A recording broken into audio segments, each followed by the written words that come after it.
20 extra minutes. Maddening calls. Sheer physical exhaustion.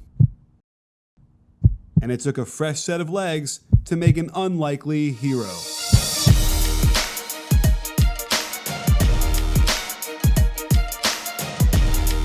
In part 1, I dissected what happened on the court in regulation and the first overtime.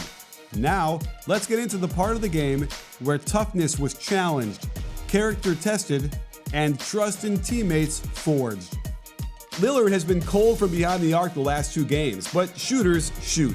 And when CJ drives baseline, notice how he draws 3 defenders to him. Credit Denver for recovering okay, but Lillard spots up from about 35 feet away and Barton cannot get there in time.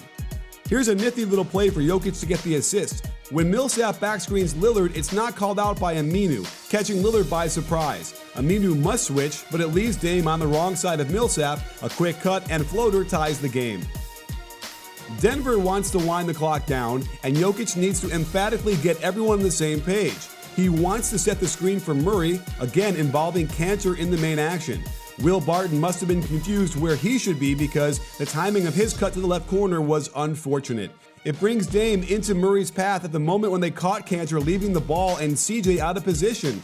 Murray misses the chance, and they're left with a long contested 3 that misses, leading to the jump ball that Denver fans were and should be screaming about. Watch how the referee tosses this up and to the left. Up and to the left. And that, my friends, should be a redo. Why the referees didn't blow the whistle and jump again, I have no idea. Rather than a fair shake at the possession, they have to endure the torture of another Dame step-back long 3-pointer for the win, but he didn't have the magic on this one, so we've got triple overtime. At this point, everyone was exhausted, but McCollum was able to find spurts of acceleration, and after rejecting the screen, he gallops towards the left break, and he really has no space to get this off, but he's clutch, and the Blazers are up 2. I'm sure the refs were tired too at this point, since the Nuggets did well to force a switch with Dame onto Jokic down low. The triple team comes, Aminu has his whole arm in the cookie jar, but the referees can't muster enough energy to blow their whistles on this obvious foul. On the next possession, it felt like this could be the beginning of the end, as CJ catches Jokic 5 feet too low, Cantor sets a great screen, and Portland has the 6-point lead.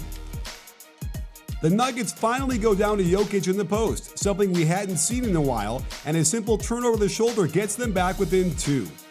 They go back to Millsap down low against Harkless, who does a fantastic job to force this fadeaway jumper, but Millsap is too good.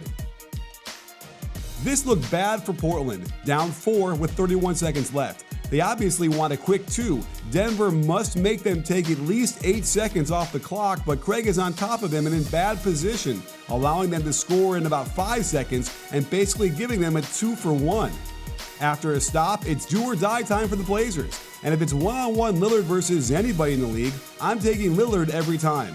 That said, this is also way too easy and ties the game. For the win, the Nuggets want Murray to attack Cantor if they can. They get the switch, but credit Cantor for moving his feet and keeping him behind the line. But there's simply no time for Murray to be wandering backwards away from the hoop. He's left with a logo shot that's nowhere close. Can you hear me shaking my head? In the fourth overtime, this was like Rocky and Apollo Creed in the 10th round. Aminu airballs a 17-footer, but it drops right into Cantor's hands for the layup.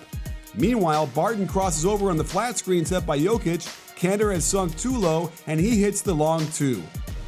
That brings us to the smartest move either coach made all night. Stotts inserts Rodney Hood into the lineup.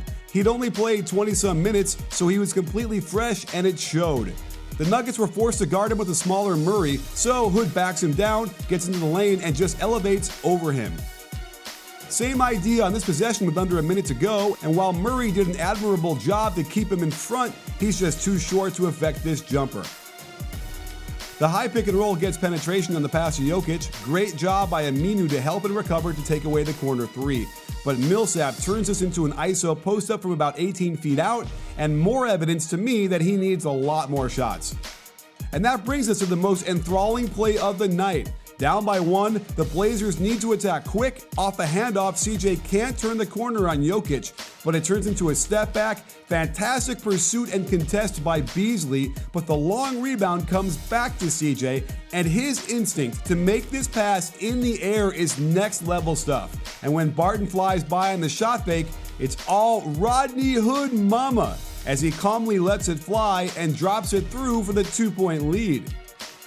This play gets screwy in a hurry. Jokic wants the ball screen, Murray doesn't want it considering the much smaller and injured Harkless is guarding Jokic, so they find the ISO post-up, earning him a trip to the line and a chance to tie it.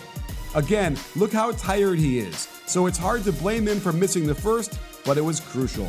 So was allowing Dame to cut into the backcourt to retrieve this pass and waste 2 valuable seconds. The Nuggets have to foul Seth Curry, he hits them both, and without a timeout, they have to throw a Hail Mary, and it's over. The longest and most epic playoff game anyone has ever seen in the modern era, and let's just hope the rest of the series is just like this. You win? Sports fans, Coach Nick again, and thanks for watching.